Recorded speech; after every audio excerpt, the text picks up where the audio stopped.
Well, good day, guys. Dr. J.W. Morrison, theologist, Central Coast, New South Wales, Australia.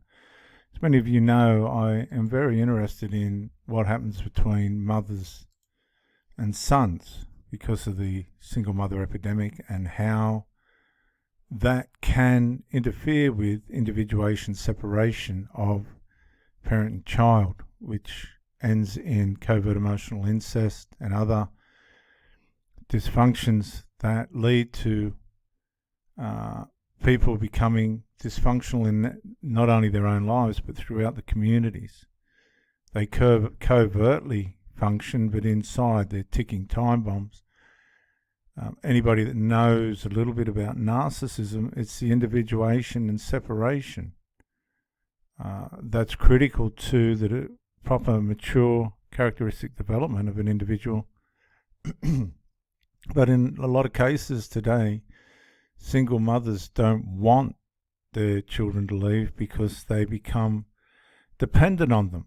In a lot of cases, they allow the son to become the surrogate husband or partner, or even the head of the house, which is giving it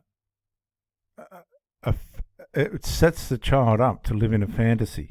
And that fantasy continues with them in their normal way of approaching life. It really becomes abnormal. So they get stuck in a dualistic fantasy between themselves and the mother, and this fantasy will not work in normal life. A lot of this can be related to narcissism and other personality trait disorders. This seems to be the root. And if I can... Now, I'd recommend all my viewers to subscribe to Professor Sam Vaknin's channel.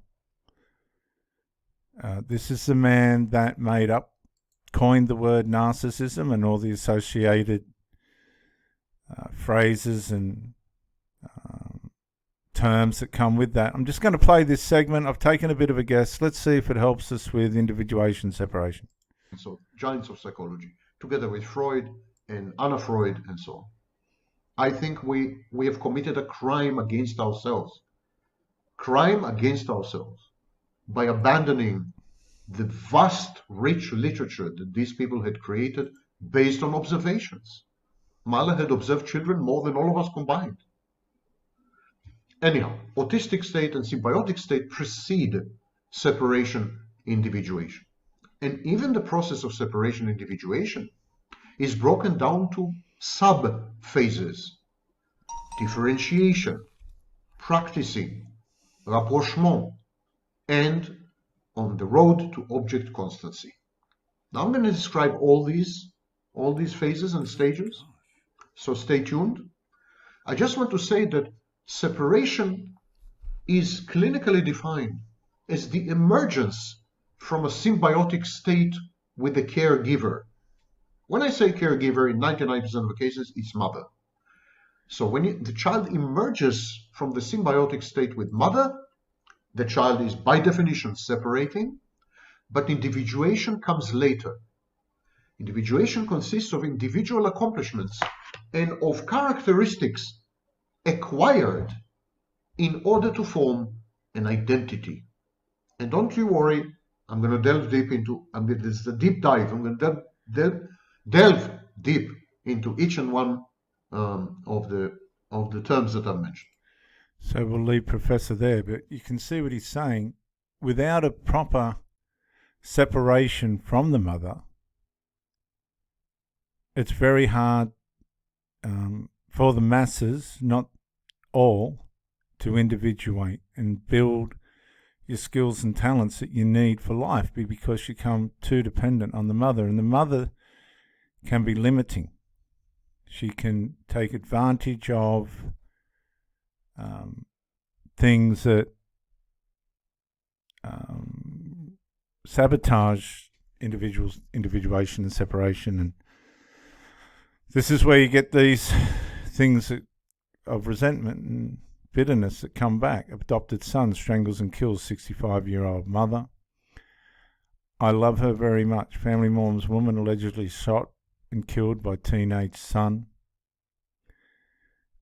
And 16-year-old shoots mum in the back during an argument. Just shot her in the back in Texas. Teenager accused of killing mother with shotgun appears in San Antonio Juvenile Court. And so these are the things that happen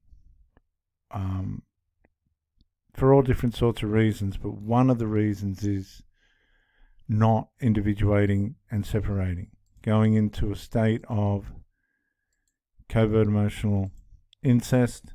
And again, I advise you to subscribe to Professor Sam Vaknin's channel, where you'll get tremendous information on all this stuff relative to dead mothers. That's mothers that haven't raised their children properly, and what happens when we don't individuate and separate the way that we should, which is the origins. Frustration, hurt, shame, and rage, often unconsciously. And it's a root of narcissism. I'm Dr. J.W. Morrison. Thanks for you for coming by Pro Theologist channel and Pro Brick exclusive channel. Give me a subscription if you will, and I'll see you on the next one.